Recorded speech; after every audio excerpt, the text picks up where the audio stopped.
Hey guys, you might notice I'm wearing the exact same clothes that I wore in that other video. That's because I made that video like 2 hours ago. And it kind of got me in the mood for making videos. So I figured a video everybody wants to see, or at least a lot of people want to see, is Homemade Weapons Part 2. Now back in the day, I made that homemade weapon video just because I enjoyed making weapons. I got a lot of heat from that just because everybody's like, you're such a creep, you just make weapons for no reason. But nowadays I make weapons because me and a few of my friends from the church I go to are making this movie that requires us to have a lot of weapons and armor. Combat Knife 2.0. Remember that little strip of metal I had last time that I called a combat knife? Yeah. It's got a 10-inch blade. It's 15.5 inches completely. And if you think that's a little bit big, Baba Booey! Look at how big that one is. Oh, look at the little baby. This one's made out of pretty much the exact same stuff as that one. And you might notice that this one is really scratched up on the tip, but that's because this one's for show, and this one actually does work.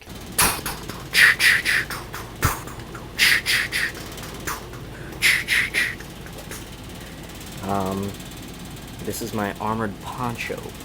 I guess I'll put it on. Well, here's what the back looks like, if by some chance you care at all. It has a lot of flexibility, and it might look like there's a lot of sharp edges, but there aren't really. So like I said before about this knife actually doing work, what I meant by that was every time I make a piece of armor, like a helmet or a torso, whatever that's called, or a shield or anything, I test it with this knife to make sure that it's actual, like, armor quality. And if this knife can penetrate it, I either add more to that armor or I just scrap it. This is like the kind of thing I would do with it. Just put you down here. Just take the knife.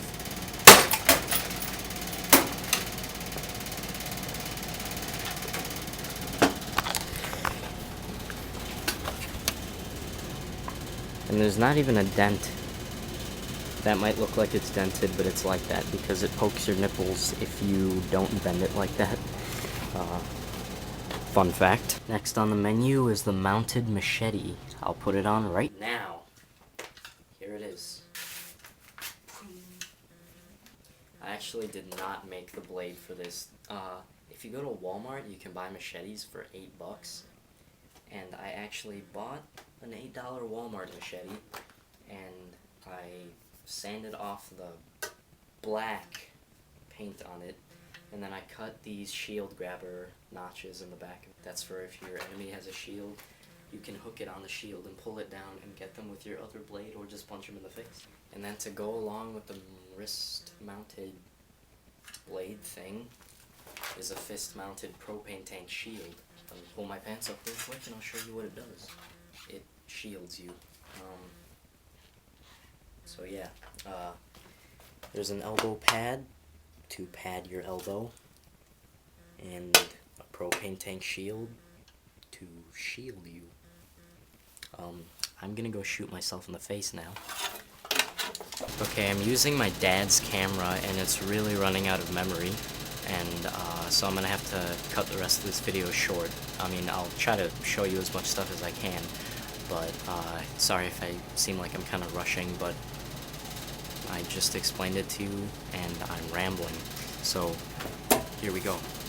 Here is the shield that I made out of the yield sign that my uncle gave me.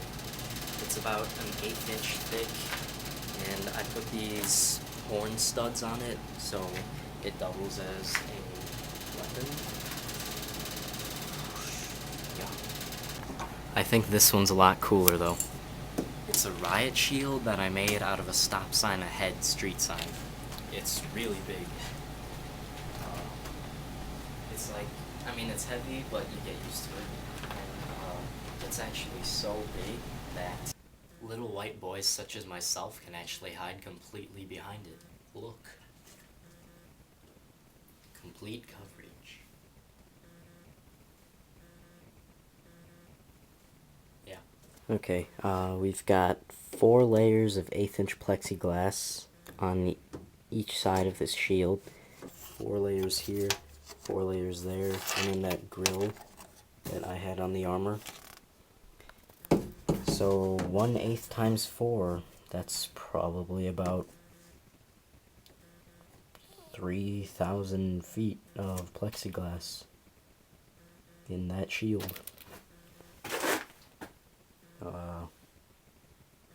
So yeah. Hey, you want to see some helmets? Here's my light helmet. It wears a lot like a paintball mask. I like the spikes. I'll put it on right now. It's kind of difficult to talk when you're wearing it because it presses up against your face pretty hard. But it's padded on the inside, so you can get smacked with like little batons and things like that.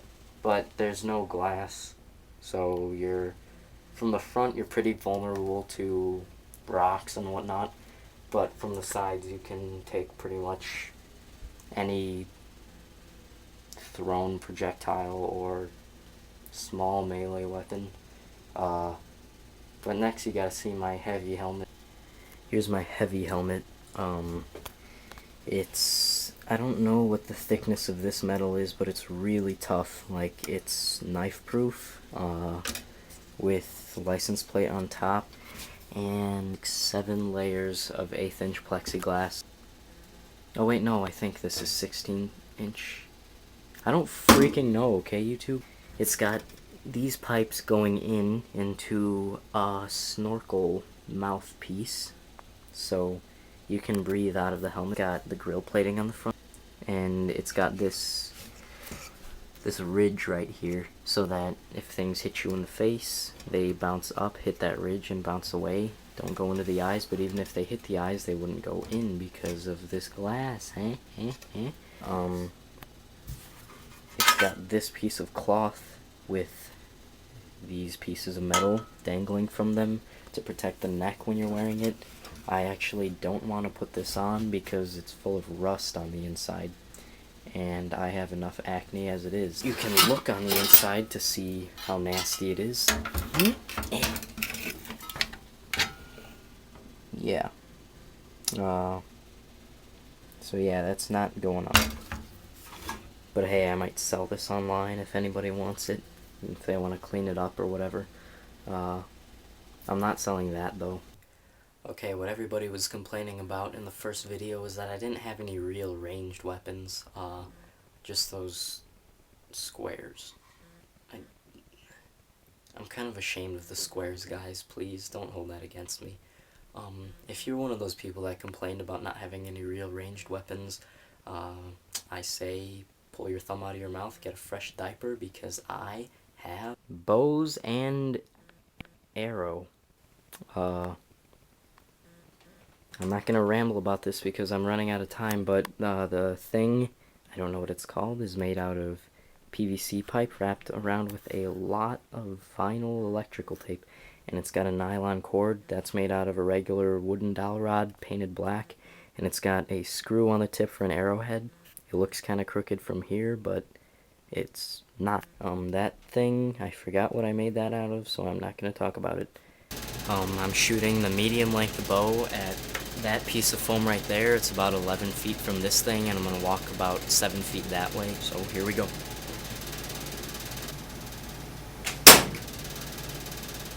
Whoa, hold on a second there.